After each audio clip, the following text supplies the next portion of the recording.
आखिरकार इंडिया ने चंद्रयान-3 को चांद पर कामयाबी से उतारकर तारीख रकम कर ही दी।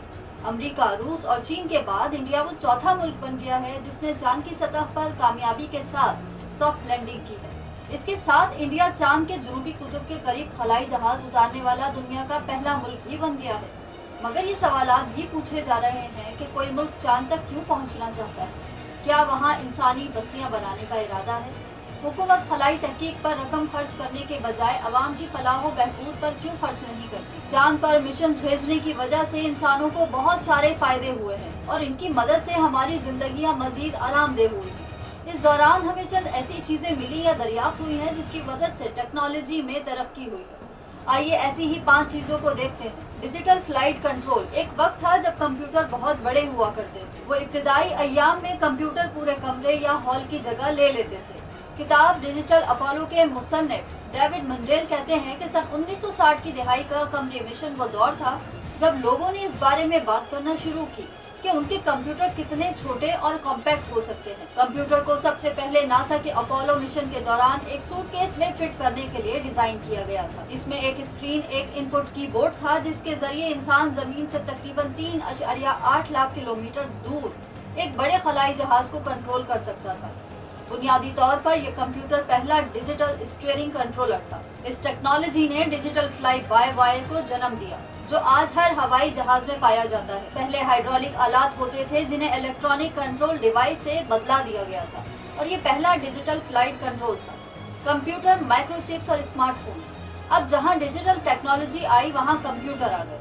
सन 1969 के नासा के कमरी मिशन में अपोलो 11 खलाई जहाज पर एक कंप्यूटर मौजूद था जिसकी मदद से नील आर्मस्ट्रांग और बिज ऑल्ड्रिन ने चांद पर पहला कदम रखा था। और इस कंप्यूटर की खुसूसियात सुनकर आप थोड़े हैरान होंगे कि इसमें तकरीबन 74 किलोबाइट रोम और 4 किलोबाइट रैम मेमोरी थी। हम यहाँ किलोबाइट की बात कर रहे हैं। आज आपके फोन में जीबी यानी गीगाबाइट्स की मेमोरी होती है जो किलोबाइट से लाखों गुना ज्यादा है। अमेरिका और रूस के दरमियान सर्द जंग और खलाई दौड़ के पेश नजर अमेरिका अपने खलाई मिशन को तेजी से आगे बढ़ाना चाहता है। इसलिए मुल्क में इंटीग्रेटेड सर्किट की कुल पैदावार का 60% हिस्सा अपोलो मिशन को जा रहा था। मुसन्निफ डेविड मंडेल कहते हैं इस वक्त सिलिकॉन चिप्स और इंटीग्रेटेड सर्किट्स जदीद टेक्नोलॉजी थी और नासा भी इन्हीं खलाई जहाज में इस्तेमाल कर रहा था।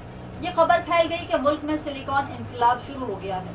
ये अपोलो मिशन ही थे जिन्होंने दुनिया को इस टेक्नोलॉजी की अफादियत का कायल किया और इसे फैलाना शुरू किया। इसकी वजह से ये चिप्स ज्यादा से ज्यादा ताकतवर और छोटी होती गई, इतनी छोटी कि आज हमारे हाथों में स्मार्टफोन्स में मौजूद है।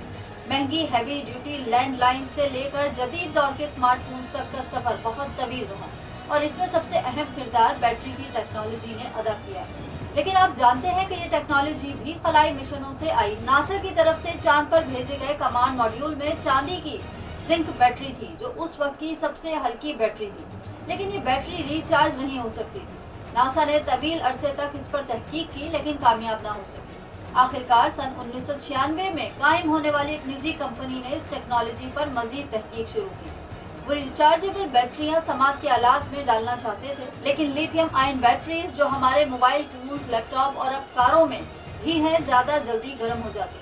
आखिरकार ये कंपनी सिल्वर जिंक बैटरी तैयार करने में कामयाब हो गई जिसे तकरीबन 1000 बार रिचार्ज किया जा सकता है। इन बैटरियों की मदद से पहली रिचार्जेबल हियरिंग एड साल 1999 में बनना शुरू हुई। खलाई कंबल। जब लोगों को सैलाब, डूबने या बर्फानी तोदे से बचाया जाता है तो उन्हें सबसे पहले ओढ़ने के लिए सिल्वर शीट दी जाती है। इसे खलाई कंबल कहते हैं। नासा ने महसूस किया कि माइलर हल्की फुल्की प्लास्टिक और धाती मुरक्कब की एक से ज्यादा तहें इतनी इंसुलेशन फराहम करती हैं जितना कोई और मटेरियल फराहम नहीं कर सकता। नासा ने बाद इस टेक्नोलॉजी को तैयार किया और इसे खलाबाजों के स्पेस सूट्स के लिए इस्तेमाल किया और आज यही Mylar fashion industry, fire fighting, camping और कोल्ड स्टोरेज जैसे शोबों में भी बकसरत इस्तेमाल होता है। स्मार्टफोन्स में कैमरा। इब्तिदाई दौर के कंप्यूटर्स ही की तरह इब्तिदा में बनाए गए कैमरे भी बहुत ज्यादा जगह घेरते थे, मगर आज सूरत हाल यह है कि आपके फोन में कम से कम 3 कैमरे मौजूद हो सकते हैं। पहला डिजिटल कैमरा कोडैक कंपनी ने सन 1975 में तैयार किया था, लेकिन डिजिटल फोटोग्राफी पर तहकीक सन 1960 की दहाई में नासा की जेट प्रोपल्शन लेबोरेटरी JPL में शुरू हो चुकी थी। तस्वीर खींचते वक्त फ्रेम को कई बारीक टुकड़ों में तकसीम किया जाता है और हर टुकड़ा मुख्तलिफ फोटो सेंसर से टकराता है जिन्हें मिलाकर एक डिजिटल इमेज बनता है। इनमें से हर एक टुकड़े को फ्रेडरिक ब्लिंक्सले ने सन 1965 में पिक्सल का नाम दिया था। बाद में एरिक फॉसम की क़यादत में JPL में इसी टेक्नोलॉजी को माइक्रो प्रोसेसर और चिप टेक्नोलॉजी के साथ मजीद बेहतर और छोटा बनाया गया, और आज हमारे हाथों में फिट होने के लिए इतने छोटे डिजिटल कैमरे वजूद में आ गए।